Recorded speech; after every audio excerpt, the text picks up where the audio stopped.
कृष्ण हरि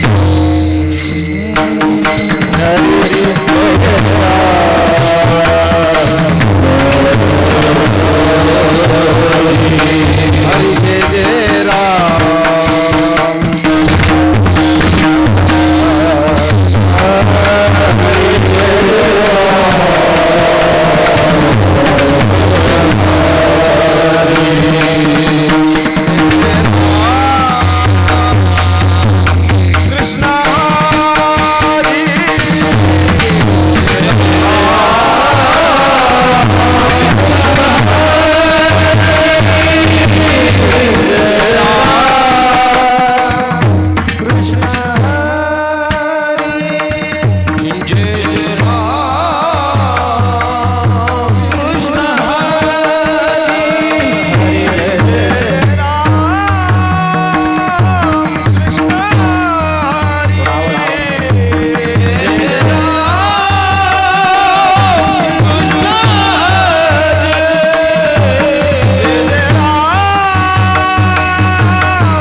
झाले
जगी ठावा जन काजे उदकी ठावा जन काजे उदकी ठावा जन काजे उदकी ठावा जन काजे उदकी ठावा कैसे संत जगी कैसे संत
अर्भकाचे साठी पंते हाती धरली पाटी तैसे संत जगी क्रिया करून दाखविती अंगी बालकाचे साठी माता जाणून पाऊल चाली तैसे संत जगी क्रिया करून दाखविती अंगी तुका म्हणे नाव जनासाठी उदकी ठाव तैसे संत जगी क्रिया करून दाखविते अंगी विठ्ठल विठ्ठल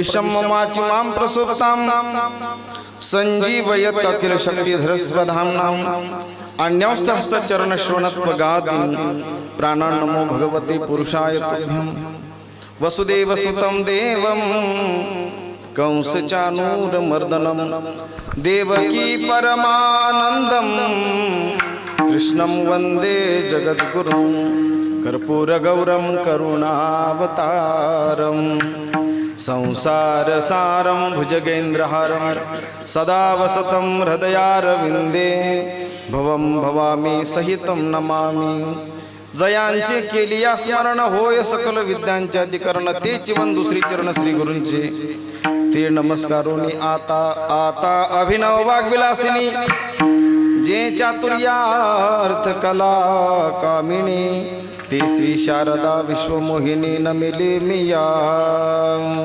गुरुर्ब्रह्मा गुरुर्विष्णू गुरुर्देवो महेश्वरा गुरुर साक्षात् परब्रह्म तस्मै श्री गुरवे नमः गंगा विशुद्धं नितपादस्पर्शं सरोवेष्टितं चुंबितं पुण्यस्थानं सराले स्थितं तं समाधिस्थमूर्तिं नमामि गंगागिरियोगिराजं तपोज्ञान वैराग्य भक्ति स्वरूपं सदा अलंकृतं साधु संन्यास योगं मुखे यस्य वेदांत शास्त्रार्थ नीतिं नमो नारायणगिरि ब्रह्मस्वरूपम् अलंकापुरी रम्य सिंहासनस्थं पदाम्बुज तेजस्वी प्रदेशं विधीन्द्रादिदैवै सदा स्तूयमानं समाधिस्थमूर्तिं भजे ज्ञानदेवं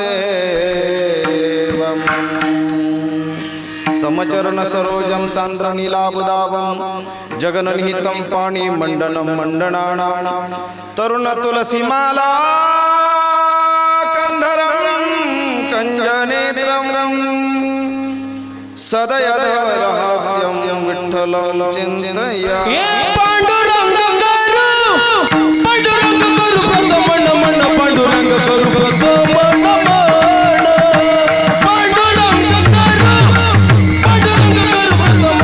पांडुरंग करू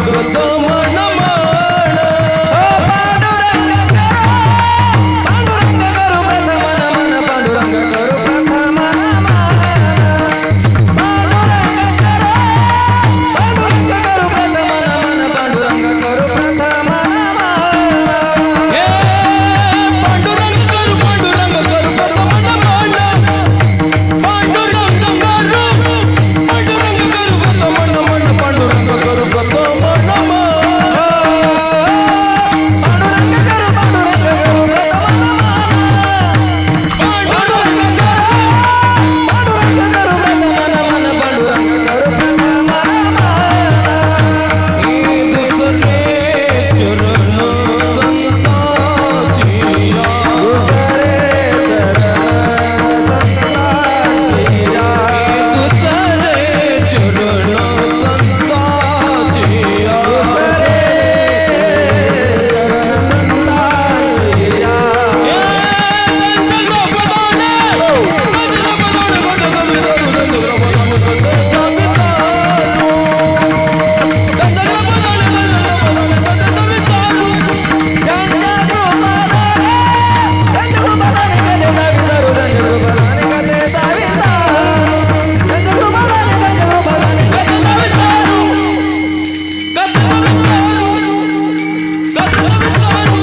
दुसरे त्यांच्या कृपादाने कथेचा विस्तारू बाबाजी सद्गुरु दास तुगा ओम नमो ज्ञानेश्वरा करुणा करा दयाळा तुमचा अनुग्रह लादलो पावन झालो चराचरी मस्तक हे पावरी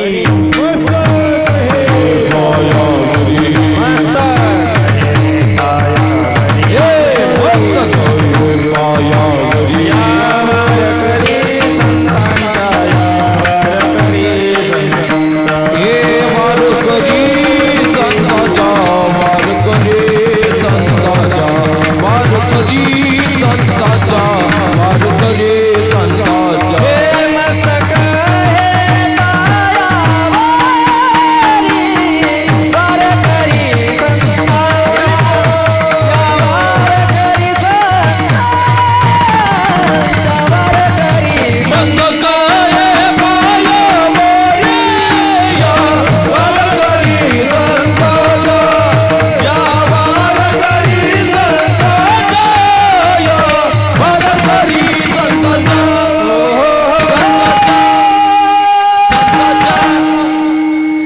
सुख हे पायावरी या वारकरी संतांच्या अर्भकाचे साठी पंते हाती धरिली पाटी तैसे संत जगी क्रिया करुणी दाखविती अंगी. प्रस्तुत प्राप्त प्रसंगी आपणा सर्व संत महानुभावांच्या सेवेसाठी निवडलेला गोड असा अभंग वैराग्य मुकुटमणी महाराष्ट्र भूषण जगद्गुरु श्रीमंत तुकोबराय यांचा 4 चरणाचा अतिशय गोड असा अभंग आज सेवेकरता निवडलाय. किम कारणास्तव, काय कारणास्तव आपण सर्व एकत्र जमलेलो आहोत हे सांगणं वक्त्याचंही कर्तव्य या नात्याने आज वैकुंठवासी कैलासवासी बाबासाहेब नामदेव पाटील चव्हाण यांना जाऊन 1 वर्ष पूर्ण झालं आणि त्यांच्या वर्ष श्राद्धाच्या निमित्ताने त्यांच्या पुण्यस्मरणाच्या निमित्ताने असलेली ही कीर्तन रूपी सेवा आहे. आणि या कीर्तन सेवेच्या निमित्ताने उपस्थित असलेले सर्व गुणीजनांसाठी एक वार एकदा जोरात टाळी वाजवा महाराज, जोरात जोरात. खरं तर टाळ्या सुद्धा आपल्या तालात वाजत नाही महाराज. बघा कसे दिवस आलेत बघा ना. आम्ही असं म्हणतो लोकसंख्या खूप वाढली, मुंग्यांसारखी माणसं झाली. पण एक सांगू का, येणाऱ्या काळामध्ये जर आपण असं सांघिक पद्धतीने जर राहिलो नाही, संघटित जर आपण राहिलो नाही, तर मागचे दिवस पुन्हा येण्याची दाट शक्यता आहे. विठ्ठल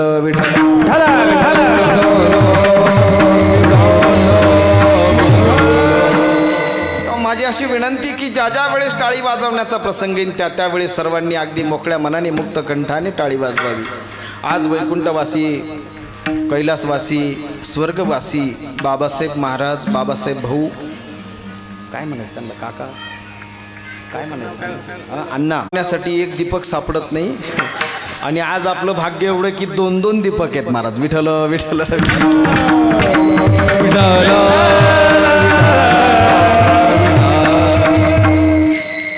म्हणजे आज काही बाकीचं टेंभ्याचं काही काम नाही महाराज.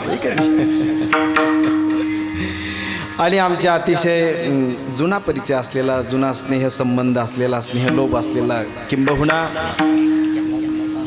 संत शिरोमणी बहिणाबाई महाराजांच्या पालखी सोहळ्यामध्ये गेली अनेक वर्षापासून, अगदी म्हणजे बाबांपासून ना, आहे की नाही, बाबांनंतर आता मधुसूदनजी महाराज, रामायणाचार्य, भागवताचार्य, पूज्यपाद श्री मधुसूदनजी महाराज यांच्या सोज्वळ मार्गदर्शनाने सुरू असलेला हा बहिणाबाईंचा सोहळा. आणि त्या बहिणाबाईंच्या सोहळ्यामध्ये जे विणेकरी असतात असे आमचे महाराज हरिभक्तपरायण तुपे महाराज यांच्यासाठी सुद्धा एकदा जोरात टाळी वाजवा महाराज. तेही आज या ठिकाणी उपस्थित आहेत. आता बाकीच्यांची सगळ्यांची नावं न घेता फक्त उपस्थित सर्व टाळकरी, गुणीजन आणि ग्रामस्थ आपल्या लाखसुरेगावचे असतील, आडसुरेगावची सर्व टाळकरी, पानव अजून सर्व परिसरातून आलेले सर्व टाळकरी, विणेकरी बाबा, माझ्यासोबत आलेले आमचे शांताराम महाराज, मृदंगाची अतिशय उत्कृष्ट साथ ज्यांनी केली, हरिभक्तपरायण, खरं खूप प्रगती केली महाराज कमी वयात, आहे का नाही, थोडक्या वेळामध्ये. हरिभक्तपरायण रोहित महाराज, गोड असं त्यांनी साथ केली. खरं तर पखवाज वाजवला शुक महाराजांनी, खरं आहे का नाही, परंतु दिसला आपल्याला कोण, रोहित महाराज, बरोबर आहे का नाही. असं सुंदर अशी मृदंगाची साथ या ठिकाणी करणारे आमचे छोटे महाराज, 2.5 वर्षाचेच महाराज, मृदुंगाचार्य हरिभक्तपरायण शुक महाराज चाळक यांच्यासाठी सुद्धा एकदा जोरात टाळी होऊन द्या महाराज. महाराज शुक महाराज, जय हरी. त्याला भीती वाटत नाही, त्याचं कारण आहे महाराज. भीती वाटली असती त्याला, परंतु त्याला असं वाटलं आपलेच बाबा आहे, काय भ्यायचं. असे हरिभक्तपरायण शुक महाराज. त्याचप्रमाणे या कार्यक्रमासाठी अगदी अगत्याने उपस्थित असलेले, किंबहुना चव्हाण परिवाराचे नातेसंबंधाचे, स्नेहसंबंधाच्या निमित्ताने महाराष्ट्रामध्ये प्रसिद्ध असलेले नामवंत कीर्तनकार, साई कथाकार, भागवताचार्य, गायनाचार्य म्हणून ज्यांचं नाव आहे असे हरिभक्तपरायण ज्ञानेश्वर महाराज म्हणजेच उर्फ माऊली महाराज चाळक, तेही या ठिकाणी उपस्थित आहेत. त्यांनाही मी धन्यवाद देतो. त्यांच्यासोबत आलेले महाराष्ट्रामध्ये जी कीर्तनाची जोडी प्रसिद्ध आहे महाराज, हरिभक्त परायण मुक्ताई महाराज चाळक आणि हरिभक्त परायण शिवानीताई महाराज चाळक या ठिकाणी उपस्थित आहेत. कीर्तनाच्या जुगलबंदीच्या निमित्ताने संपूर्ण महाराष्ट्र ज्यांना परिचित आहे असा चाळक परिवारही या ठिकाणी उपस्थित आहेत. त्यांनाही मी खऱ्या अर्थाने वंदन करतो. आमचे आबा तेही या ठिकाणी उपस्थित आहेत, त्यांनाही मी धन्यवाद देतो. खरं तर सगळ्यांची नावं घेतली पाहिजे बरं का, मोठं कठीण असतं महाराज हे नाव घेण्याचं काम. एखादा जवळचं जर हुकला ना तो म्हणतो बघा बघा बघा त्यांचे निवडून घेतले. परंतु असं काही नाही महाराज. सर्व उपस्थित सर्व चव्हाण परिवारावर प्रेम करणारे सर्व नातेवाईक, आप्तेष्ट, सगळे सोयरे, मित्र परिवार आदी करून सुरेगाव पंचक्रोशीतील सर्व माता मावल्या असतील, लहान थोर असतील, सर्वांच्या चरणावर वंदन करतो. छायाचित्रण करण्यासाठी माऊली महाराज स्वतः या कीर्तनाचं छायाचित्रण करतायत. खरं तर आपण ज्या स्थानामध्ये उभे आहोत आहे का नाही, तसं पाहायला गेलं तर शेडमध्ये लवकर कीर्तन उठत नाही महाराज. म्हणजे आता कीर्तन बसतं कसं आणि उठतं कसं हाही चिंतनाचा भाग आहे. परंतु महाराज साऊंड सिस्टीम हा कीर्तनाचा फार महत्त्वाचा टप्पा असतो आणि अतिशय गोड अशी सिस्टीम साऊंड व्यवस्था ज्यांची आहे हरिभक्तपरायण शुभम महाराज, त्यांना देखील मी धन्यवाद देतो. सुंदर अशी त्यांनी या ठिकाणी साऊंड व्यवस्था केली आहे. चव्हाण परिवाराच्या पाठीमागे जे काही आहेत नामदेव महिपती चव्हाण, त्याचप्रमाणे गोरक्षनाथ नामदेव चव्हाण, भास्कर नामदेव चव्हाण, त्याचप्रमाणे गंगा भागीरथी वत्सलाबाई बाबासाहेब चव्हाण, त्याचप्रमाणे दिलीप बाबासाहेब चव्हाण, भूषण बाबासाहेब चव्हाण, सौभाग्यवती रोशनीताई, सोमनाथ गायकवाड मुलगी आणि समस्त चव्हाण पाटील परिवार या दिव्य स्थानावर आपण ज्या ठिकाणी ही कीर्तन सेवा संपन्न करीत आहोत ते श्री शिवेश्वर गिरीजी महाराज यांच्या पदस्पर्शाने पुनीत झालेली ही अतिशय पवित्र अशी भूमी आहे. साधू संतांचंच महात्म्य या अभंगामध्ये विशद केलेलं आहे. खरं साधू संत ज्या गावाला असतात ते गाव किती भाग्यवान म्हणावं लागेल महाराज. आणि धन्य आहे महाराज आपण. हो जे जे वैष्णव धन्य भूमी पुण्य देश, धन्य भूमी पुण्य देश, धन्य भूमी पुण्य देश. हे जे जे वैष्णव धन्य भूमी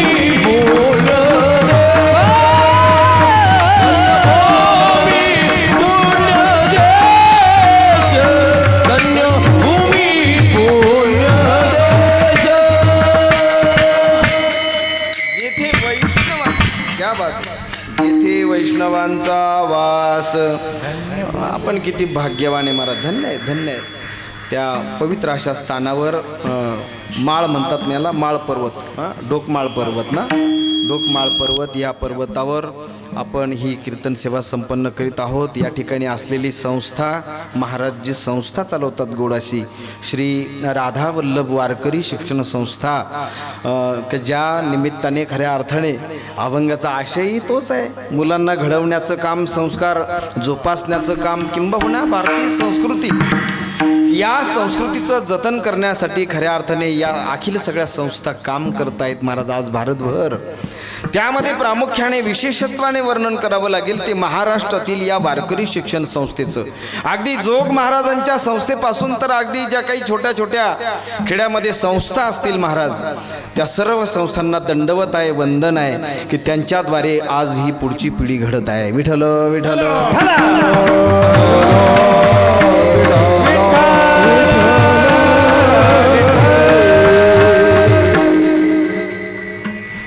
खरं तर दीपक महाराज, मी तुमचं नाव खूप ऐकून होतो. आज भेटूनही आनंद झाला. तुमचे सुनील महाराज, दीपक, दोन्ही दीपक असल्यामुळे गडबड होती. सुनील आहे का? अच्छा अच्छा अच्छा अच्छा, त्यांचे भाऊ आहे का? अच्छा अच्छा अच्छा, तुम्ही का? सुनील महाराज. अच्छा अच्छा अच्छा. विठ्ठल विठ्ठल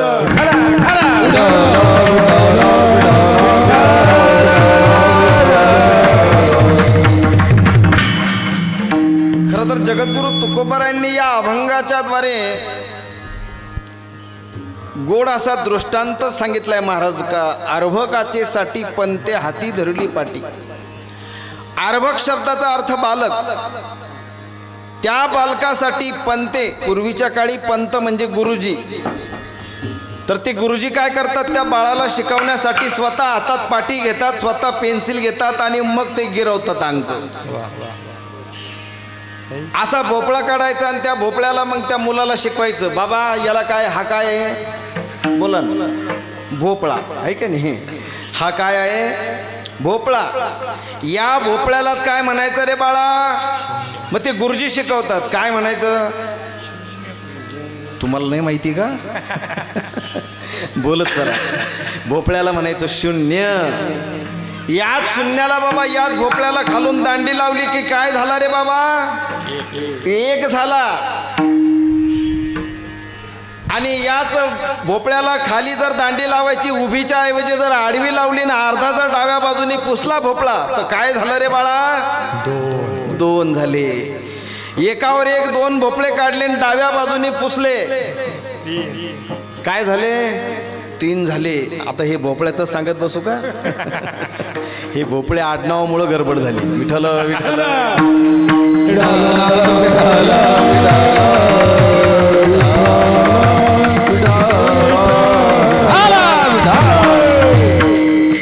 महाराज सांगतात की बघा, अर्भकाचे साठी पंते हाती धरली पाटी. ते गुरुजी स्वतः पाटी हातात घेऊन त्या बालकाला जसं शिकवतात तैस, त्याच पद्धतीने तैसे संत जगी क्रिया करोनी दाखविती अंगी. संत नुसतं बोलत नाही बुवा, संत क्रिया करून दाखवतात. नुसतं बोलायला काय करतात महाराज, बोलके पोपट आपल्याला बाजारात कितीतरी पाहायला मिळतात, ठीक आहे, त्या पद्धतीने नाहीये. बालकाचे चाली माता जानोने पाऊल चाली. आई ज्या पद्धतीने महाराज मुलाला चालायचं शिकवते, त्यावेळेस ती सुद्धा त्याच्यासारखं वाकडच उभं राहते. तो जसा पाऊल टाकतो ना, त्याच पद्धतीने आई सुद्धा असा वाकडाच पाऊल टाकते महाराज. ज्या आईला सरळ पाऊल टाकता येतं, पण बालकासाठी ती माता त्या बालकासारखंच चालते, बालकासारखं बोबडं बोबडं बोलते त्याच्याशी महाराज. बालकाचे चाली माता जानोनी पाऊल चाली. तैसे संत जगी क्रिया करुणी दाखविती अंगी. तुका म्हणे नाव, तुका म्हणे नाव, जगा जनासाठी उदकी ठाव. उदकी म्हणजे पाणी.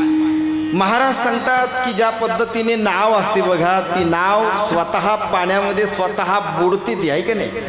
आणि जे काय बसलेत त्या नावेमध्ये, त्या नावेमध्ये जे बसलेत त्यांच्या पहिलं तीराला जाण्यासाठी स्वतः ती काय करते महाराज, तो भार सहन करते.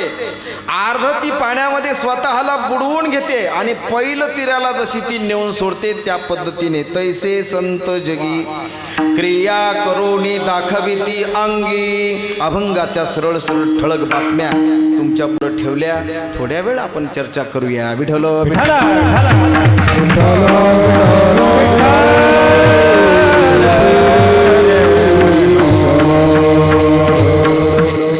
ज्या निमित्ताने ही कीर्तन रूपी सेवा आहे महाराज, ते काय आहे हो, श्राद्ध आहे. काय श्राद्ध, जे श्रद्धेने केल्या जातं त्याला श्राद्ध असं म्हणतात. ते श्राद्ध करत असताना घरामध्ये, मी वाचलंय ते सांगतोय बरं का, घरात वाद जरी झाले ना तरी सुद्धा ते श्राद्ध सफल होत नाही. विठ्ठल विठ्ठल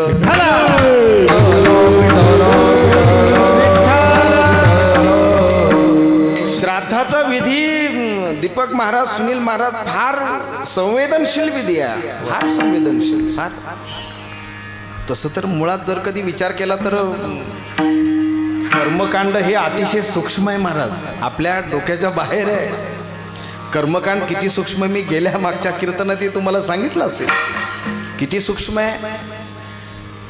अहो साधी गोष्ट आहे, कर्मकांड करत असताना छोटीशी जरी चूक झाली तरी सुद्धा आता इथं लोक येतात, हार घालतात. आम्हाला तुम्ही माझ्यासाठी हार घेऊन आलात, पण तुम्ही दुकानातून हार घेऊन येताना तुम्हाला जर कधी कोणी दंडवत प्रणाम नमस्कार केला असेल आणि तुम्ही जर तो हार हातात असताना जर नमस्कार केला असेल तर तो हार राहत नाही, ते निर्माल्य होतं, असं महाराज कर्मकांड सांगते. विठ्ठल विठ्ठल. जाऊ दे, आपला आजचा तो विषय नाही आहे, पण मला काय सांगायचं आहे की कर्मकांड अतिसूक्ष्म आहे. मग या कर्मकांडामध्ये जर एखादी आपल्याकडनं चूक घडली तर त्याचं क्षालन आपण कसं करणार?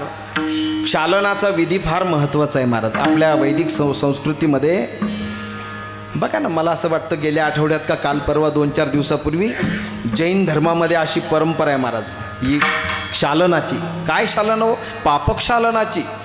पापक्षालन किंवा क्षमायाचना याला म्हणतात महाराज. पापक्षालन करायचं कशाचं? वर्षभर आमच्याकडनं कुणाचं अंतकरण दुखावलं गेलं तर जैन धर्मामध्ये अशी परंपरा आहे की त्याने काय करायचं, जाहीर सगळ्यांची माफी मागायची. आता जाहीर मागण्याची गरज पडत नाही, आता नुसता एक मेसेज तयार केला, व्हॉट्सॲपला टाकून दिला, सगळ्यांना पोहोचला, लोक वाचतात. काय? वर्षभरामध्ये माझ्याकडनं काही जर चुकलं असेल, माझ्या वाणीने शरीराने काही म्हणजे तन मन धनाने किंवा माझ्या कायेने वाचेने आणि मनाने जे काही पाप घडलं असेल तुमच्या बाबतीमध्ये, तर ते मोठं अंतकरण, उदार अंतकरण ठेवून तुम्ही काय करा, मला माफ करा, ही माफी मागायची. ही त्या जैन धर्मामध्ये परंपरा आहे. आपल्या धर्मात नाही का हो? आहे ना. आपल्या धर्मामध्ये सुद्धा क्षालन आहे ना, परंतु या क्षालनामध्ये अतिसूक्ष्म विधी आहेत महाराज. म्हणून आपल्या भागवत संप्रदायाने, वारकरी संप्रदायाने महाराज सोपं सांगितलं महाराज. काय सोपं? आज काय आहे? स्मरण आहे. नुसतं स्मरण नाही आहे, आजचं पुण्यस्मरण आहे, पुण्यवानांचं स्मरण आहे. जे गेलेत महाराज आपले पूर्वज, त्यांचं स्मरण केल्याने पुण्य मिळतं, म्हणून याला म्हणायचं पुण्यस्मरण. विठ्ठल विठ्ठल विठ्ठल.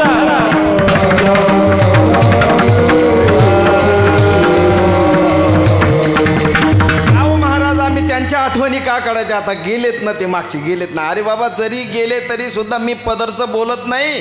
तुकोबाराय असं सांगतात की अरे बाबा, गेलेल्या सज्जनांचं, पुण्यवान लोकांचं नाव जर घेतलं तर पुण्य प्राप्त होतं. तुम्हाला जर पुण्य मिळवायचं असेल तर या सज्जनाचं नाव तुम्हाला घ्यावं लागेल.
सज्जनाची नावे, निघे माझी वाचा तुटी, महालाभ फुगासाठी.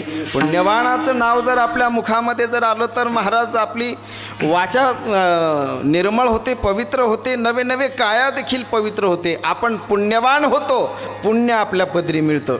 खरं तर पाप जाण्यासाठी सुद्धा प्रयत्न आहेत आणि पुण्य मिळवण्यासाठी सुद्धा प्रयत्न आहेत, हे का नाही? पुण्यसुद्धा प्रयत्नाने, किंबहुना संतांनी सांगितल्याप्रमाणे पुण्यवंत व्हावे. जर तुम्हाला पुण्यवान व्हायचं असेल तर तुम्हाला काय करावं लागेल? त्यांच्या आठवणी काढाव्या लागतील. आणि जर कधी तुम्हाला पापातून जर मुक्त व्हायचं असेल किंवा पापाचं जर कधी क्षालन करायचं असेल, पापाचा जर नाश करायचा असेल, तर संतांनी आम्हाला सोपं सांगितलं, नामस्मरण करावं, काही का नाही? म्हणजे नामस्मरणाने कितीही मोठं पातक जरी असलं तरी सुद्धा काय होतं?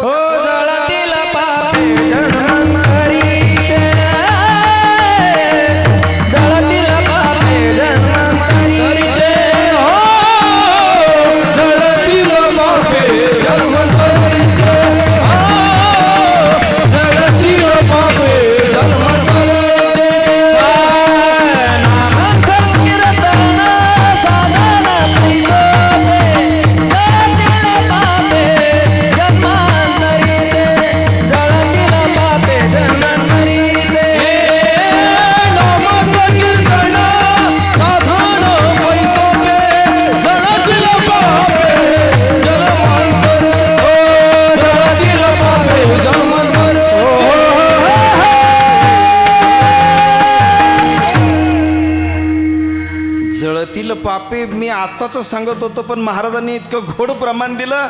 अरे आताचं काय घेऊन बसले, जन्मांतरीची पापं, अगदी गेल्या जन्मातली सुद्धा पापं जाण्याचं सामर्थ्य कशामध्ये हो? बोला. नामस्मरणामध्ये. कशामध्ये आहे? नाम. म्हणजे याचा अर्थ असा आहे की पाप घालवायचं असेल तर नामस्मरणाशिवाय पर्याय नाही आहे, आणि जर पुण्य मिळवायचं असेल तर संतांचं नाव घेतल्याशिवाय पर्याय नाही महाराज. ही लक्षात घ्या. तुम्ही जर बारीक ऐका कळेल. मला सहज आठवलं, पाप आणि पुण्यावरून आठवलं. बऱ्याचशा 4 पुस्तकं शिकलेली किंवा स्वतःला विद्वान सुशिक्षित समजणारी मंडळी ते म्हणता, महाराज हे कशाचं काय खरं आहे हो? आता हे इथं श्राद्ध केलं, हे तिथंच कधी पोहोचणार, आणि इथं घास दिला तो तिथं घास कसा मिळणार? काहीतरी आपलं, आणि कशाचं पुण्य आणि कशाचं पाप आहे का नाही? ते म्हणता, अहो पाप म्हणजे धमकी आहे आणि पुण्य म्हणजे भूलथाप आहे सुशिक्षितांच्या मते. मी एक दिवस हाच विषय बाबाजींना सांगितलं. महाराज बालयोगी ब्रह्ममूर्ती बाबाजी महाराज चाळक. सहज मी त्यांना म्हणजे गप्पा मारत होतो. म्हटलं, बाबा एक विद्वान मला भेटला हो. म्हणजे काय म्हटलं तुम्हाला? म्हटलं, अहो तो असं म्हटलं मला, अहो म्हणे हे पुण्य जो मी म्हणता ना, म्हणे हे पुण्यन पाप शब्द हे फक्त भारतीय ग्रंथामध्ये सापडतात. हे ना सॉक्रेटिसच्या वाङ्मयात सापडती, ना प्लेटोच्या वाङ्मयात. म्हणजे जेवढे तत्ववेत्ते आहेत बाहेरचे, भारत सोडून, तर त्या सगळ्या तत्ववेत्यांच्या वाङ्मयामध्ये पाप आणि पुण्य शब्द कुठंच सापडत नाही. मी बाबाजी महाराजांना सांगितलं. म्हटलं, बाबा त्या माणसाने मला असं अडवलं. ते म्हटले, असे महाराज कधी कधी असं आहे की काही प्रश्नाचं उत्तर द्यावं, कधी कधी काही प्रश्नाला उत्तर देऊ. बोला ना. म्हणजे तुम्हाला पण त्याचा अनुभव आहे ना थोडा थोडा. कधी कधी काही प्रश्नाचे उत्तर द्यावं लागतं, कधी कधी उत्तर देऊ नये, आणि कधी कधी माहीत असून सुद्धा टाळून टाकावं महाराज, आहे की नाही? उपेक्षा करावी. जाऊ द्या. बाबाजींनी मला गोड उदाहरण दिलं. ते म्हटले, अहो आपण जुन्या कीर्तनकारांचं ऐकलंय ना, काय ते जुने कीर्तनकार दृष्टांत द्यायचे पहा. काय, एक वाघ असतो आणि तो वाघ नेमका असा जंगलाच्या कडेकडेने जात असतो. त्या जंगलाच्या कडेला गाव असतं, आणि ते वाघ चालता चालता चालता त्या गावाच्या कडेला तिथपर्यंत येतो. तो समोरून गाढव येतं महाराज. समोरून कोण येतं? गाढव येतं. आणि ते गाढव वाघाला पाहिल्यानंतर दोघांचा जय हरी होतो. तो आता हाय नका विचारू बरं का कसा काय होतो, दृष्टांतात होतो. दोघांचा जय हरी झाला. म्हटले, का वाघोबा दादा इकडं कुठं? नाही म्हणे, मी चाललो होतो फिरत सहज भटकत बघितलं तुला बाबा. काय, कुठून आलास? गाढवाने सांगितलं, काही नाही, नदीच्या कडेला गंगेच्या कडेला गेलो होतो. कोवळं असं लुसलुशीत असं गवत, पांढरं शुभ्र गवत होतं. ते खाल्लं पोटभर आणि आता गावाकडे निघालो. कोण बोललं? बोला बोला. हा बिनधास्त बोला. अगदी कोण बोललं हो? हां, गाढव बोललं. काय केलं? नदीच्या कडेला कोवळं लुसलुशीत पांढरं शुभ्र गवत खाल्लं. कळतंय ना तुम्हाला? हां, तुम्हाला जसं खटकलं ना तसं वाघालाही खटकलं. वाघोबा म्हटले, गाढवा आतापर्यंत तू जे बोलला ना त्याच्यामध्ये नदीच्या कडेला बरोबर आहे, गवत असतंच. कोवळं हेही बरोबर आहे, लुसलुसीत हेही बरोबर आहे, परंतु पांढरं शुभ्र गवत, अरे काय मला काय मूर्ख बिर्ख समजतो का? महाराज दोघांची वादावादी चालली. वाघाने सांगितलं कुणाला तरी विद्वानाला विचारू. 4 विद्वान आले, त्यांना विचारलं. त्या विद्वानांनी हेच उत्तर दिलं की अरे बाबा गवत हिरवं असतं. पण गाढव काय ऐकायला तयार नाही. भांडण राजापर्यंत गेलं. राजापर्यंत भांडण गेल्यानंतर राजाने दोघांना समोर उभं केलं. दोघांचं म्हणणं ऐकून घेतलं. आता वास्तविक पाहता दोघांनी खरं वकील लावायला पाहिजे होते, आहे का नाही? म्हणजे तो वकील बरोबर बोलला असता की माझ्या आशिलाचं असं म्हणणं आहे, हां तुमच्या आशिलाचं काय म्हणणं आहे. नाही, दोघेही समोर उभे राहिले. राजाने दोघांचंही ऐकलं महाराज. गाढवाचं ऐकून घेतलं आणि वाघाला सुद्धा विचारलं तुमचं काय म्हणणं आहे. अहो म्हणे राजेसाहेब, गवत कधी पांढरं असतं का? मला हेच म्हणायचं की याला अरे बाबा हिरवा असेल, हा ऐकायला तयार नाही. काहीतरी निर्णय तुम्ही लावा म्हटलं याचा. नुसता निर्णय नका लावू, जो खोटं बोलला ना त्याला शासन सुद्धा करा, हे राजाचं कर्तव्य आहे. राजा म्हटलं काही हरकत नाही बुवा, ऐका मग माझा निकाल ऐका म्हटले. मी काही जास्त वेळ केस लांबवणार नाही कारण आधीच उशीर झाला आहे. म्हणून राजाने तात्काळ निकाल देऊन टाकला महाराज. काय ते म्हटले, एक काम करा, या वाघाला आहे ना, वाघाला पहिले जेलमध्ये टाका. शिपायांना सांगितलं या वाघाला जेलमध्ये टाका, आणि या गाढवाला सांगितलं गाढवा तुझी निर्दोष मुक्तता केली, तुझंच खरं आहे, तू जा बाबा. गाढव नाचायला लागलं ना हो. सगळ्या चॅनलला बातम्या, आज तो काय आमको काय जी, सगळ्या चॅनलला बातम्या की गाढव विजयी झालं वाघाच्या विरोधात. कधी कधी असं होत राहतं बघा. हां होतं ना, दुसरीकडं नका जाऊ. परंतु महाराज कधी कधी वाघाच्या विरोधात गाढवाचा विजय होतो ना, त्यावेळेस तो चर्चेचा विषय होत असतो. सगळीकडे चर्चा. गाढव नाचत नाचत निघून गेलं. वाघाने राजाला विचारलं, म्हटले राजेसाहेब मला एक शंका आहे, तुम्ही जो निर्णय दिला ना, हा निर्णय देत असताना जरा तुमचा ताप वगैरे जरा बघून घ्या बरं जरा. म्हणजे तुम्हाला काही ताप आला का काय, का तुमची तब्येत ठीक नाही का? अहो काय म्हटले तुम्ही, अहो त्या गाढवाच्या बाजूने तुम्ही निर्णय दिला, माझं खरं असताना सुद्धा. राजाने सांगितलं, म्हटले वाघोबा मलाही कळतं तू खरं बोलतोय. काय? मलाही कळतं की तू खरं बोलतोय, पण मला एक कळत नाही का सगळ्या जगाला माहिती आहे बाबा, गवत हे हिरवंच असतं, पांढरं शुभ्र कधीच नसतं. अरे मग तुला सुद्धा माहिती, सगळ्या जगाला माहिती, मला देखील माहिती आहे. मला त्याला मुक्त का केलं माहिती का, हे तुला सांगत असताना तो इथे उपस्थित नको म्हणून त्याला मी अगोदर सुट्टी देऊन टाकली. आणि तुला जेलमध्ये टाकण्याचं कारण असे की अरे बाबा तो गाढवच आहे, पण तू तर वाघ आहेस ना. अरे तुझी डारकाळी जरी नुसती फोडलीस तरी सुद्धा अख्खं जंगल थरथर कापतं. तू समोरून आल्यानंतर महाराज, वाघ आल्यानंतर, वाघ कसा आहे महाराज? हां तुम्ही पाहिला का वाघ? मी पाहिला आहे म्हणून म्हणतो. तुम्ही बघितला वाघ? अरे हो म्हणा, नाही तर नाही तरी म्हणा. वाघ बघितला का तुम्ही? तुम्हाला विचारण्यात काही मजा वाटत नाही. माझ्या महाराष्ट्राच्या लाडक्या बहिणींना विचारूया. एक तर त्या पुढं पाहिजे होत्या खरं. हां संख्या त्यांची जास्त आहे ना, त्या खरं पुढे पाहिजे होत्या. मला खरं वाघ बघितला का हो तुम्ही? तुम्ही होच म्हणणारे. बघितला ना महाराज, कालच टी व्हीवर बघितला, हे का नाही? टी व्हीवर नाही हो, प्रत्यक्ष त्याला बघितला का तुम्ही? वाघ फार सुंदर आहे महाराज दिसायला, देखणा आहे. मी अवघ्या 100-125 फुटाहून वाघ बघितला, आणि त्याला साक्षीदार आमचे माऊली महाराजसुद्धा होते, आहे का नाही? गाडी चालवायलाच ते होते. मी वाघाकडं पाहिल्यानंतर मी पहिले त्यांच्याकडं पाहिलं का, पहिले काचा वर घ्या आमच्या, बाकी काही नाही. तुम्ही सुद्धा वाघ बघा, पण गाडीच्या काचा पॅक पाहिजे, तुम्ही गाडीत बसलेले पाहिजे. जाऊ त्या सांगेल मी तुम्हाला पुढे. पण त्याच्या अंगावरची जी पट्टी वगैरे फार सुंदर असतात महाराज. गाडीचा लाईट त्याच्यावर जर चमकला ना, इतकं देखणं जनावर आहे काय सांगावं. त्याचे निळेशार डोळे, आणि असे समोरून जर त्याने डोळे असं बुबुळं वर करून जर बघितलं ना, लाल बुंद असे त्याचे ते मधलं ते डोळ्याचा तो गाभारा दिसतो, फार आकर्षक. त्याची पट्टी इतकी चमकतात वाघाचे, फार फार देखणं आहे हो वाघ. जाऊ द्या, आपलं काय चाललं होतं. अरे एवढंच तुझ्याकडे सौंदर्य आहे, एवढी ताकद आहे, सत्ता आहे, पॉवर आहे, सगळं आहे.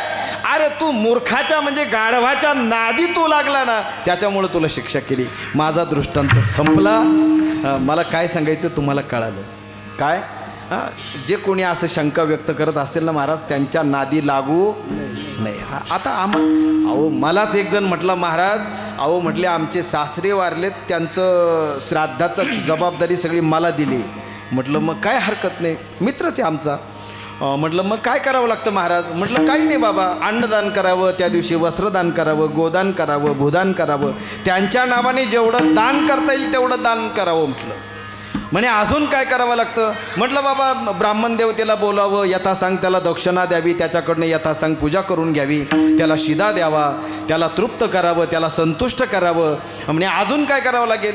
म्हटलं बा आपल्याकडं भागवत धर्मामध्ये अशी परंपरा आहे की या सूक्ष्म कर्मामध्ये जर काही चूक घडली तर या कर्माने कमीत कमी कोणत्या गाऊ नाचू विठो तुझा करू अनुवाद म्हणून कीर्तन प्रवचन ठेवण्याची परंपरा आहे. शक्यतो कीर्तनच ठेवावं. त्याचं कारण असे की या निमित्ताने टाळ वाजले जातात, आणि या टाळामध्ये काय आहे हो? हा टाळामध्ये ब्रह्मनाद आहे महाराज. या टाळांचा आवाज हा स्वर्गापर्यंत जातो, असं अनेक संतांनी त्याचं वर्णन केलं आहे. नवे नवे या टाळाने काय प्रमाणच सांगतो ना महाराज, टाळा टाळी लोपला, टाळा लोपला, टाळी लोपला,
टाळी लोपला गोड महाराजांनी चाल गायली. जोरात टाळी वाजवा एकदा महाराज. टाळा टाळी लोपला नाद अंगो अंगी. मुळात कीर्तन वगैरे ठेवावं. तो म्हटलं महाराज हे कीर्तन ठेवलंच पाहिजे का हो? म्हटलं तसं काही नाही बाबा, आहे की नाही, तुझी इच्छा ठेवायची ठेव, आहे की नाही, पण ठेवतात बुवा असं. बाकीचं ते ब्राह्मणाला शिदा दिलाच पाहिजे का हो? काय तुझी इच्छा बाबा, तुला द्यायचा नाही द्यायचा ते बघ बाबा, काय नसन द्यायचं तर काही फरक नाही. नाही चालतं तसं नाहीच दिला तर काय होईल? म्हटलं काहीच होणार नाही.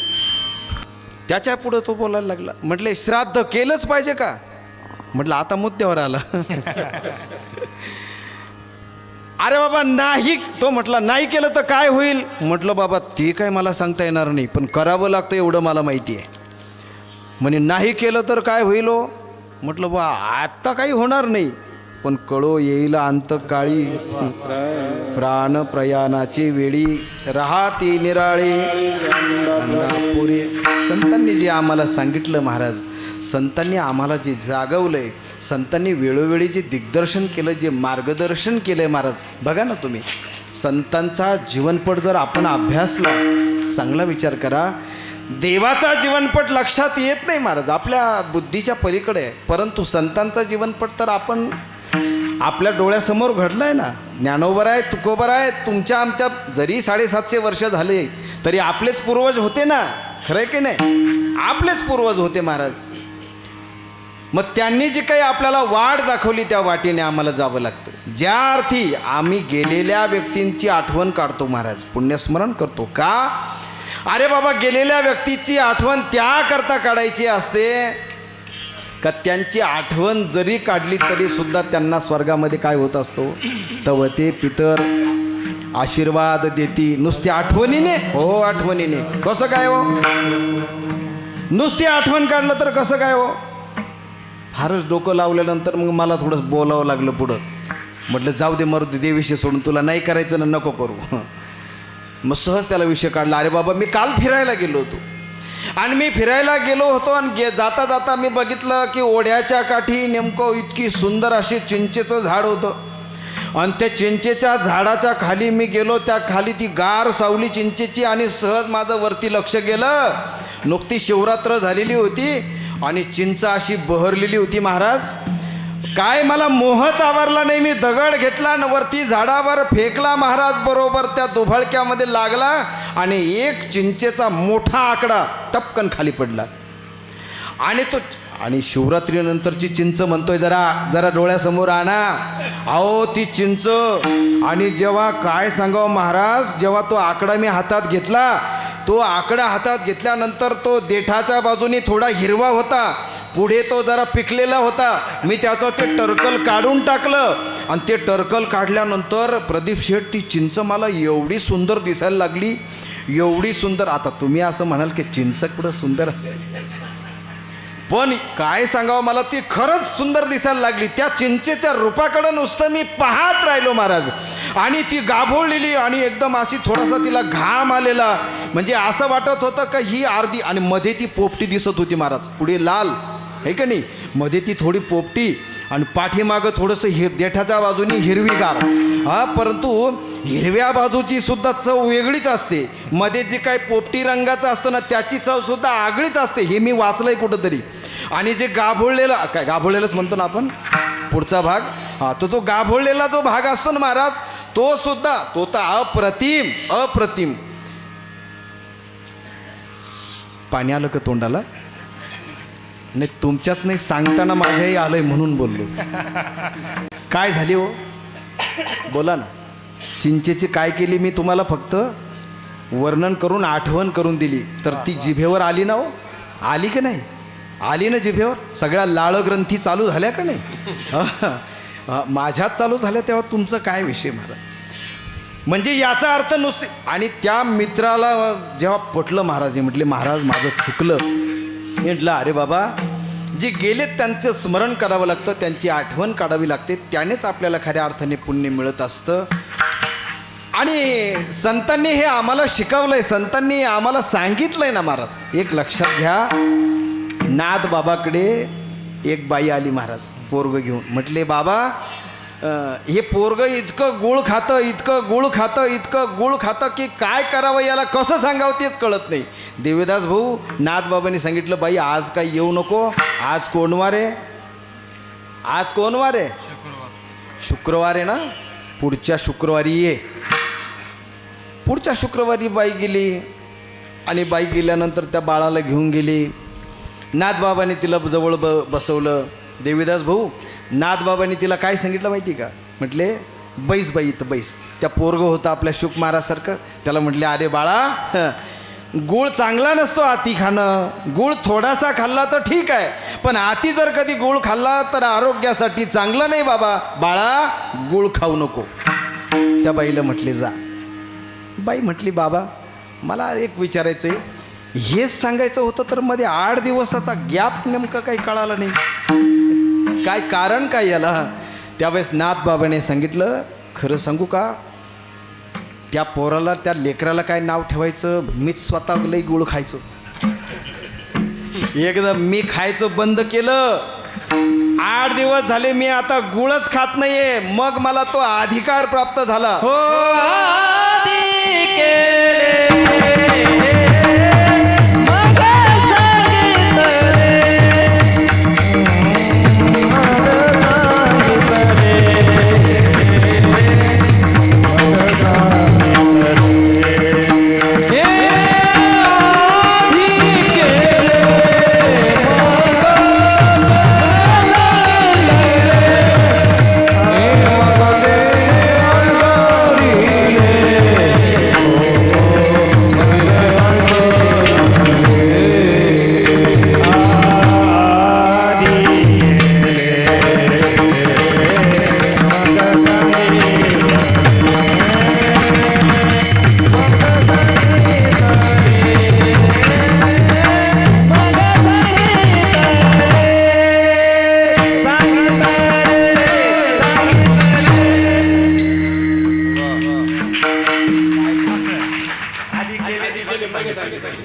आधी केले मग सांगितले.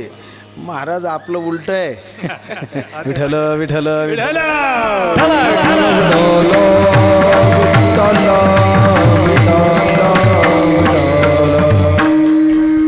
संत काही गोष्टी स्वतः आधी करतात आणि मग सांगतात. महाराज या जगामध्ये अगर संत न होते जगत में तो जल मरता संसार.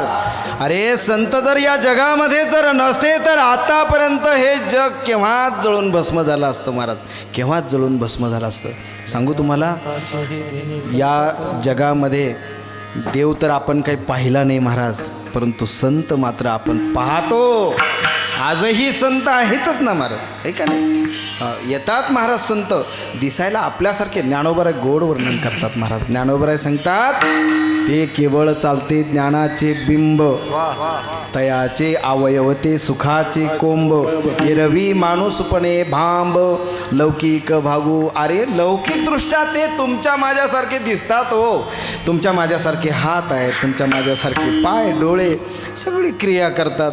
आपल्यासारखं सगळं दिसतं परंतु जरी ते आपल्यासारखे दिसत असले तरी सुद्धा संत नवती जगा सारी घे संत नवती जगा मानसाचा. सारी घे संत नवती जगा मानसाचा. सारी घे संत नवती जगा मानसाचा. सारी घे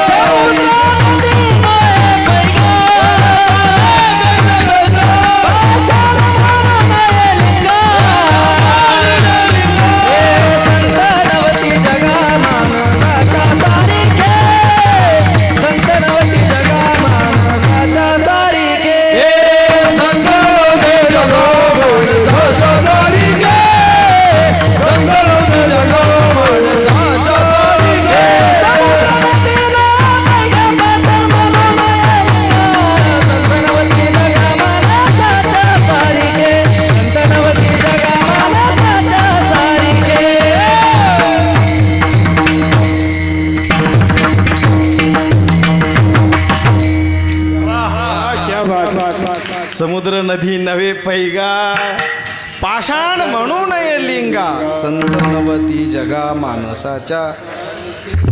माणसासारखे जरी दिसत असले तरी सुद्धा ते माणसं हे तुका म्हणे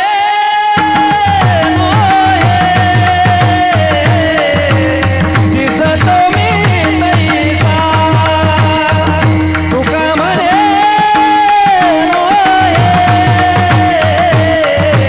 दिसतो मी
विठ्ठल विठ्ठल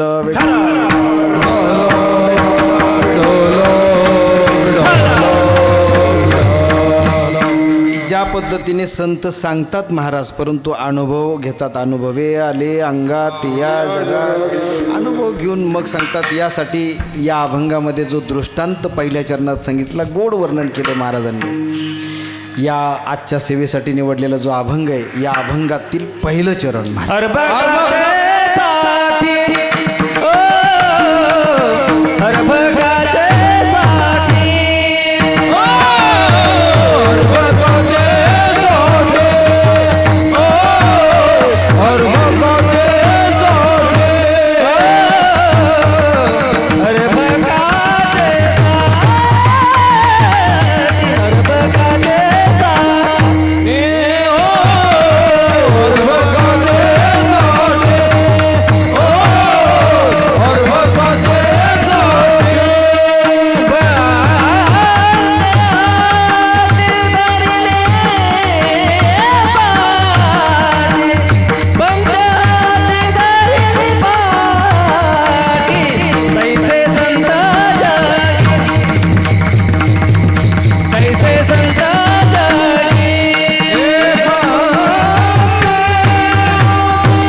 साठी पंते हाती धरली पाटी. पूर्वी गुरुजींना पंत म्हणण्याची पद्धत होती. पंत म्हणायचे.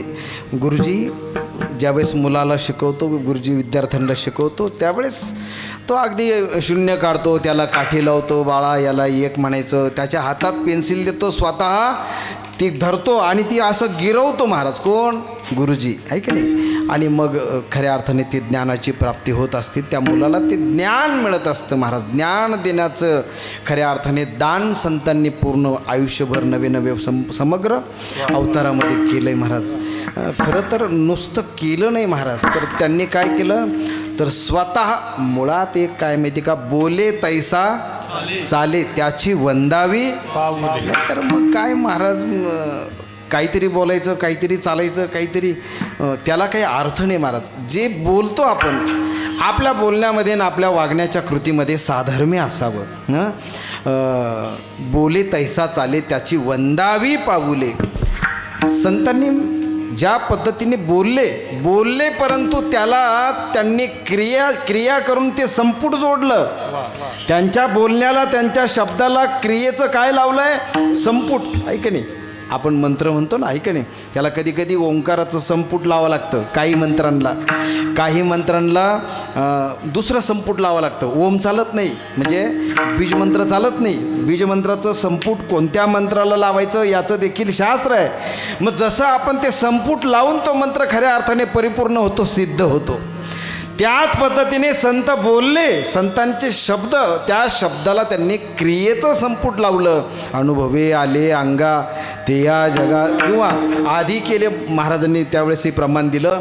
त्या पद्धतीने या जगामध्ये संतांनी क्रिया केल्या. अभंगाचं द्वितीय. तैसे संत जगी, तैसे संत जगी, तैसे संत जगी, तैसे संत जगी, तैसे संत जगी,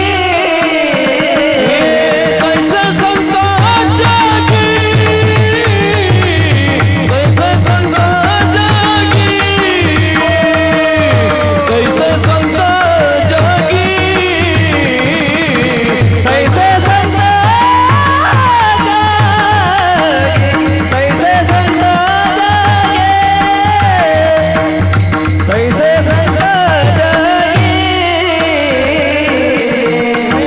तैसे संत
संत जगी क्रिया करुणी दाखविती अंगी.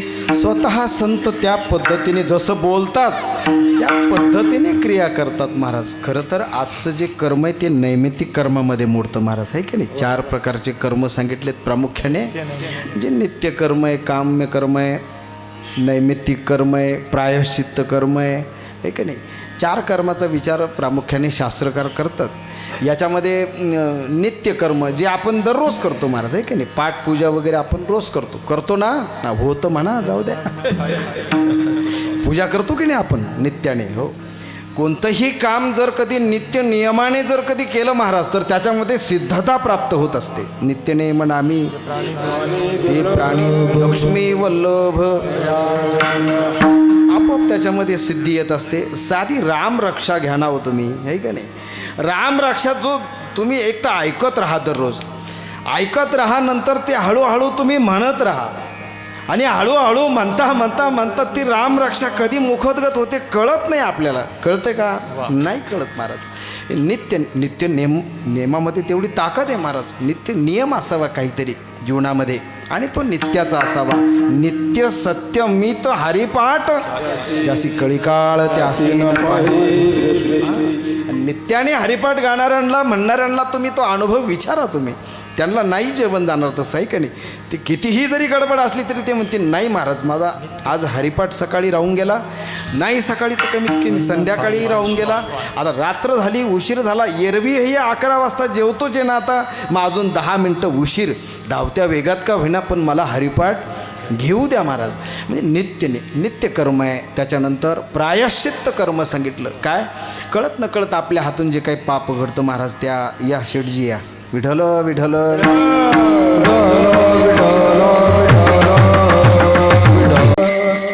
मी मगाशी प्रायश्चित्त कर्मावरच बोलायचं होतं, परंतु आपण पुन्हा दूर गेलो.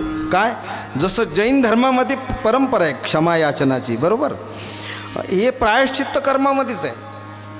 मुळात अशी गोष्ट आहे की मग आपल्या धर्मात नाही का आहे ना, सगळ्या धर्मामध्ये ती व्यवस्था केलेली आहे महाराज संतांनी पापक्षालनाची. प्रायश्चित्त कर्म आहे. अहो कशाला, तुम्हाला माहिती आहे ना हो सगळ्यांना, तुम्ही काही एवढी अडाणी थोडीच आहे. अहो मांजर मारल्यावर काय करावं लागतं बाबा? हां बरोबर आहे ना, काशीला जावं लागतं ना. कशासाठी हो? प्रायश्चित्त करण्यासाठी, बरोबर आहे का नाही? मांजर मारल्यानंतर ते काशीलाच जावं लागतं. आता तसं नेमकं योगायोगाने 2-4 पोरं खेळत होते आणि ते खेळता खेळता त्यांच्याकडनं ते एक काळ्या कुत्र्याचं पिल्लू मेलं महाराज.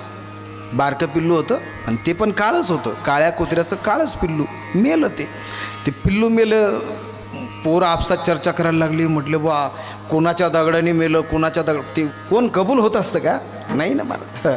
आपण काशी केल्याचं सांगतो, मांजर मारल्याचं कुठं सांगतो का? कोणीच कबूल व्हायला तयार नाही. योगायोगाने त्या मुलांनी, शेवटी मुलं आईला सांगतातच ना, गेले आईला सांगितलं. म्हटलं बा आमच्याकडनं एक काळ्या कुत्र्याचं पिल्लू काय झालं, मेलं. आई म्हटली अरे बाळा नेमकं तुझ्या हातून मेलं का? ती म्हटली नेमकं आता दगड कुणाचा लागला हे काही सांगता येणार नाही, पण म्हणे शेवटचा जो दगड होता तो दगड ब्राह्मणाच्या पोराने मारला. म्हटले कुणी मारला? ब्राह्मणाच्या पोराने. पण ही आई आहे ना हो, आई, या आईला वाटलं आपल्या लेकराच्या हातून जर झालं असेल तर नको काहीतरी आपण ब्राह्मणाकडेच जाऊन विचारू, एक नाही गुरु देवबाप्पालाच विचारू की या आता माझ्या मुलाकडनं असं असं घडलं आहे बुवा, काहीतरी सांगा. म्हणून 4ही जेवढे मुलं होते त्या सगळ्या माता मिळून त्या देवबाप्पाच्या घरी गेल्या आणि देवबाप्पाला विनंती केली. म्हटले बा काळ्या कुत्र्याचं एक छोटंसं पिल्लू आमच्या लेकरांकडनं मेलं, तर याच्यासाठी काहीतरी प्रायश्चित्त असेल ना? हो आहे ना.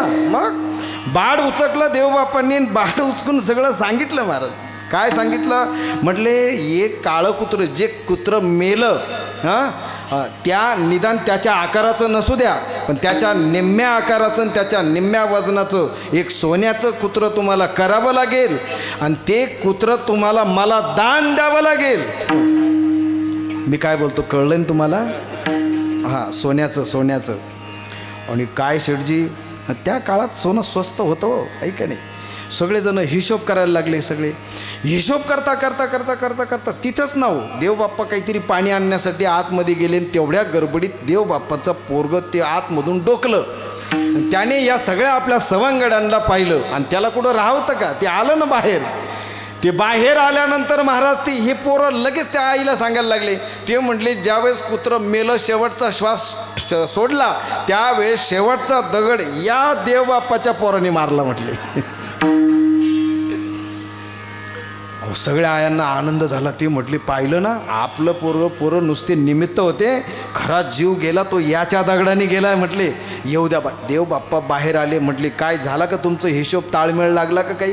कोणाच्या वाट्याला किती तोळे काय? ते म्हटले सगळा ताळमेळ लागला. एकदा एक सांगा, अहो आमच्या पोरांनी सुरुवातीला दगड मारले, पण ज्यावेळेस या कुत्र्याचा जीव गेला त्यावेळेस शेवटचा दगड तुमच्याच सुपुत्राने मारलाय. आणि असं म्हटल्यानंतर आता देवबाप्पा आहे ना महाराज, ब्राह्मण देवता घाबरून गेले. ते म्हटले बापरे बाप. पण आता ते विद्वानच महाराज, ते म्हटले काय हरकत नाही. पुन्हा बाड उचकलं. ते म्हटले अहो हे काय सापडलं ना? म्हणे काय? काला कुत्तम दगड मारम श्वास सोडम मरून जाय. ब्राह्मणाच्या लेकराने मारम अति उत्तमात उत्तम. विठ्ठल विठ्ठल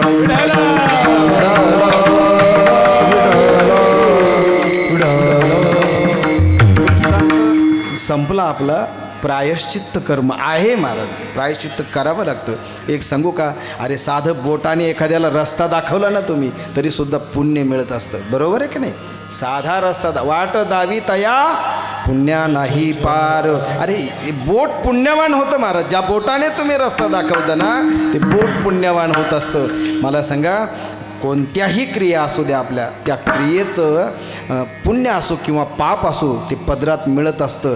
मुळात कर्म वाया जातच नाही महाराज. नाहीच केले कर्म झाले तेची भोगा आले, उपजले मेले ऐसे की नाथ बाबा सांगतात. कर्म चुकत नाही बाबा, कर्म फिरून फिरून पुन्हा तिथं आपला लांबल, वेळ संपली आपली. पण मला काय सांगायचं आहे की ज्या पद्धतीने आम्हाला संतांनी या ठिकाणी जागावलंय, शिकवलंय, ज्ञान दिलंय, आणि म्हणून आपण माणूस म्हणून या पृथ्वीवर सर्वश्रेष्ठ ठरलो ना. अरे ठरलो का नाही ठरलो? किती योनी आहेत? 84 लक्ष योनी, कोटी कोटी फेरा. अरे 84 लाख योनी आहेत. या सगळ्या योनीमध्ये शेठजी मला सांगा ना, सगळीकडं राजा कोण आहे पृथ्वीचा? कोण आहे? अहो माणूस आहे ना. या पृथ्वीचा राजा कोण आहे? माणूस आहे. माकड का नाही हो? तो डार्विन म्हणतो म्हणे का डार्विनचा सिद्धांत आम्ही शाळेमध्ये आम्हालाही शिकवलं. काय कसं काय शिकवलं काय कळत नाही महाराज आमच्या गुरुजींनी सुद्धा. पण डार्विन असं म्हणायचा की मानवजात जी आहे ना ही यांचे पूर्वज माकड होते, आणि त्या माकडाचा नंतर काय झाला? बोला ना. माणूस झाला. मी तुम्हाला विचारतो, माकडाचा माणूस होईल का हो? शेठजी होईल? बरं, जर कधी समजा होतच असता तर आताची जी सध्याची माकडं ही माणूस का होत नाही हो? का होत नाही? अरे काहीतरी बोलायचं आणि आम्ही त्यांचं ऐकतो महाराज. नाही महाराज, डार्विनचा सिद्धांताला आमच्या संतांनी विरोध केला महाराज. आमचे पूर्वज कोण आहे? आम्ही मनूचे अंशज आहोत महाराज. आम्ही रामकृष्णाचे अंशज आहोत. आम्ही ज्ञानोबा तुकोबरायांचे अंशज आहोत. आम्ही छत्रपती संभाजी महाराज, छत्रपती शिवाजी महाराजांचे आम्ही वंशज आहोत. महाराणा प्रतापाचे आम्ही वंशज आहोत. अरे आमचे पूर्वज कोण? आणि मला एक सांगा ना, आपल्या पूर्वजांचा जो काही संस्कार आहे त्याचं संक्रमण आपल्या रक्तातून होतच ना. त्यांचंच रक्त आपल्या शरीरामध्ये खेळतंय. त्यांच्या रक्तातून जे काही संस्कार आले महाराज, ते संस्कार आपल्याही रक्तामध्ये आहेत. म्हणूनच आपण काय करतो? पुण्यस्मरण करतो. बरोबर आहे का नाही? अहो डॉक्टरकडं आपण गेलो. डॉक्टरकडे गेल्यानंतर मला चक्कर आली. गेल्या आठवड्यात गाडी चालवताना डॉक्टरकडे गेलो. डॉक्टरनी मला तपासता काय विचारावं? मला पहिला प्रश्न विचारला. म्हटले महाराज तुमच्या वडिलांना काही डायबिटीज BP वगैरे होता का? अरे म्हटलं बाबा आमच्या वडिलांना जाऊन जवळजवळ 40 वर्ष झाले. लहान होतो तेव्हाच आमचे वडील वारले. पण आजारी मी पडलो आहे. वडिलांचं काय विचारलं? जाऊ द्या म्हटले महाराज, वडिलांचं नाही विचारित. तुमच्या आईला डायबिटीस वगैरे आहे का? मी डॉक्टरांना विचारलं, आजारी जर मी आहे तर तुम्ही माझ्या आईवडिलांच्या तब्येतीची किंवा त्यांची चौकशी का करता? डॉक्टरांनी सांगितलं महाराज आपल्या आईवडिलांच्या संयोगाने, त्यांच्याच रक्ताने आम्ही तयार झालेलो आहोत. जे काही आजार असतील आईवडिलांना ते आजार पुढच्या पिढीमध्ये संक्रमित होत असतात. मी डॉक्टरांना विचारलं, म्हटलं का हो डॉक्टर, जर कधी आजार संक्रमित होतात तर मग संस्कार संक्रमित होत नाहीत का? बोला ना. अरे जर कधी, आणि हो का होणार नाही महाराज? तुकोबरायांनी ठणकावून सांगितलं महाराज, हे माझ्या वडिलांचे, माझ्या वडिलांची, माझ्या वडिलांची राशी गाणे, माझ्या वडिलांची, माझ्या वडिलांची, माझ्या वडिलांची राशी गाणे. हे माझ्या वडिलांची, माझ्या वडिलांची, माझ्या वडिलांची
तैसे संत जगी क्रिया करुणी दाखविती अंगी बालकाचे चाली. ज्या पद्धतीने बालक चालतो महाराज त्याच पद्धतीने आईसुद्धा त्याच पद्धतीने पाऊल टाकते. आईचं उदाहरण का दिलं? तुम्ही संत माय बाप कृपावंत. संतच खऱ्या अर्थाने आईच्या स्वरूपामध्ये आहेत म्हणून मुद्दामून तिसऱ्या चरणामध्ये महाराज आईचं उदाहरण देतात. महाराज गोड असा दृष्टांत त्या ठिकाणी सांगतात. बालकाचे चाले बालकाचे चाली बालकाचे चाले बालकाचे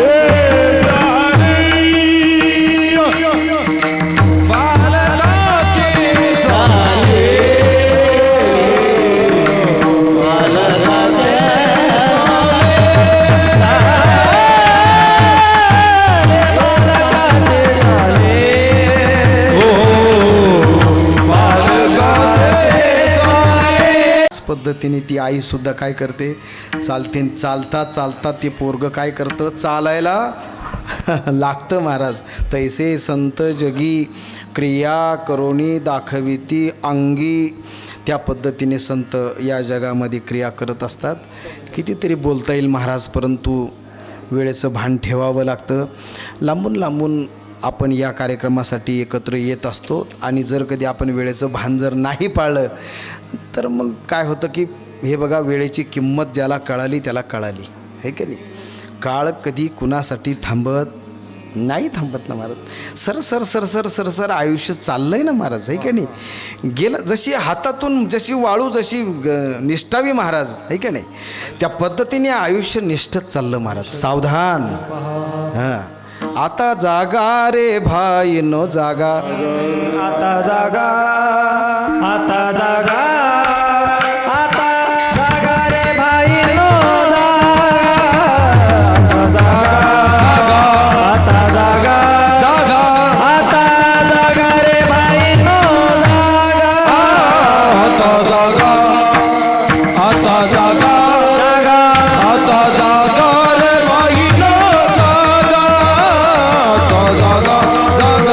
आता जागा आता जागा रे भाई नो हे चोरणी झाल्याने ना दोन्ही भागा चोरणी झाल्याने ना दोन्ही भागा चोरणी झाल्या ना दोन्ही भागा चोरणी झाल्या ना दोन्ही भागा चोरणी झाल्या ना दोन्ही भागा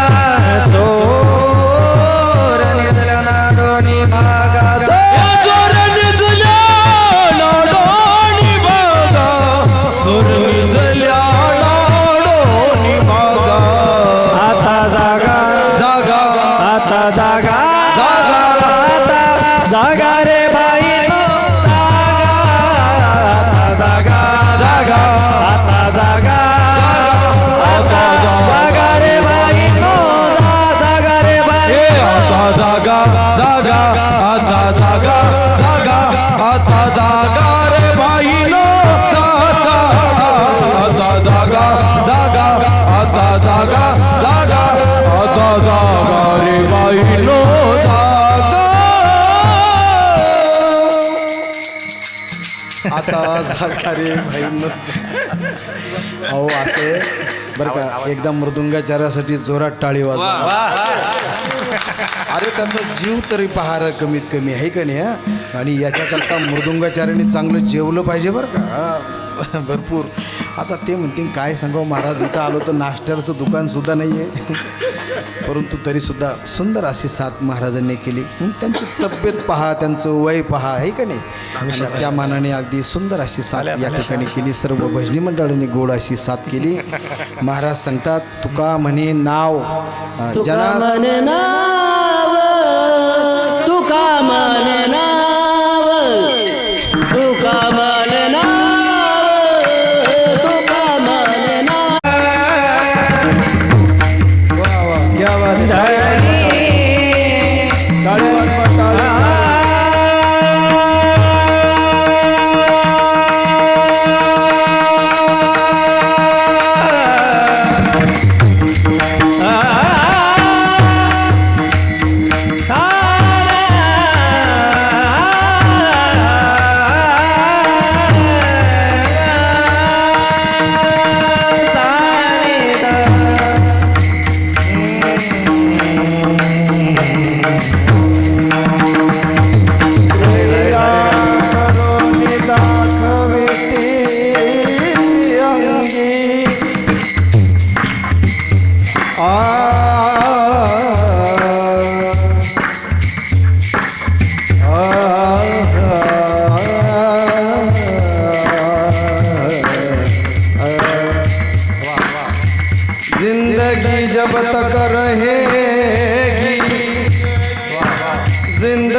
नहीं जब तक रहेगी फुर्सत न होगी काम से कुछ समय ऐसा निकालो प्रेम कर लो श्री राम शेवट हा गोड झाला शेवट हा गोड देवे पुरविले कोड देवे पुरविले कोड शेवट हा गोड शेवट हा गोड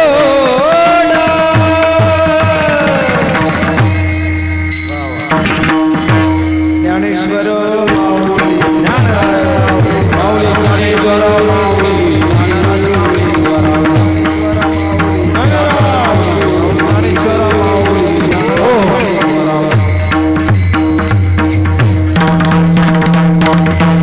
यथामती यथावकाश अभंगावर बोलण्याचा प्रयत्न केला.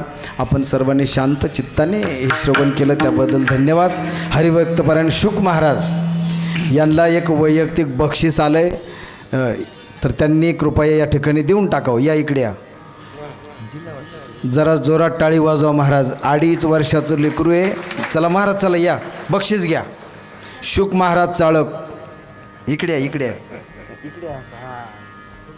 खालती तोंड खराब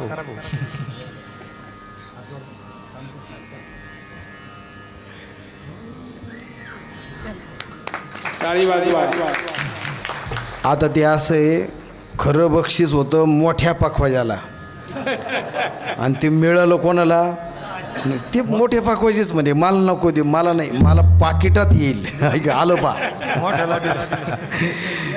गोड अशी सेवा. वैकुंठवासी कैलासवासी बाबासाहेब भाऊ, हा हे घ्या. घ्या फोटो घ्या कॅमेरा त्याची काही चूक नाही महाराज. या पाकिटामध्ये आमच्या बाबतीतही बऱ्याच गडबडी होतात. कबूल एक करतात आणि नंतर आम्ही गावाच्या बाहेर जाऊन उडून आता लोका देखत नाही पाहतात, ते त्यांनी पाहिलं गोष्ट वेगळी. बरं का महेंद्र शेठ, 2-3 वेळा घडलं, पण आता तुम्हाला माहिती मी न बोलणारा माणूस आहे. असो, कोणी जागेवरून उठू नका. आमचे महेंद्र शेठ काले, आमचे दीपक शेठ आहेत, त्याचप्रमाणे हां अमोल भाऊ आहे.